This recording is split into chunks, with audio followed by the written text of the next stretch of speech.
სრულიად საქართველოს კათოლიკოს პატრიარქი მცხეთა თბილისის მთავარეპისკოპოსი და ბიჭვინთისა და ცხუმ აფხაზეთის მიტროპოლიტი უწმინდესი და უნეტარესი ილია მეორე თურქეთში გაემგზავრა.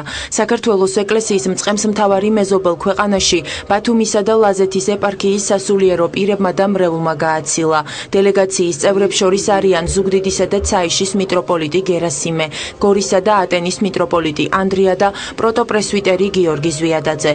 საქართველოს ეკლესიის მწყემსმთავარმა დღესვე ისტორიული ლაზეთის ტერიტორიაზე მდებარე მაკრიალის უძველესი ტაძარი მოინახულა, რის შემდეგაც კათოლიკოს პატრიარქი ადგილობრივებმა ახლად აღდგენილი ლაზური სახლის მოსანახულებლად მიიწვიეს.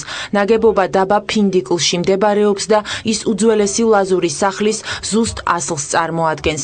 ფინდიკლიდან კათოლიკოს პატრიარქი ეწვია დაბა ფაზარს, სადაც წმინდა კეთილმსახური მეფე თამარის ციხე მოინახულა. შემდეგ კი სოფელ ჰოშდერეში ჩაბრძანა. აქ წმინდა მეფე თამარის უძველესი ხიდი დღემდე უცვლელად არის შემონახული.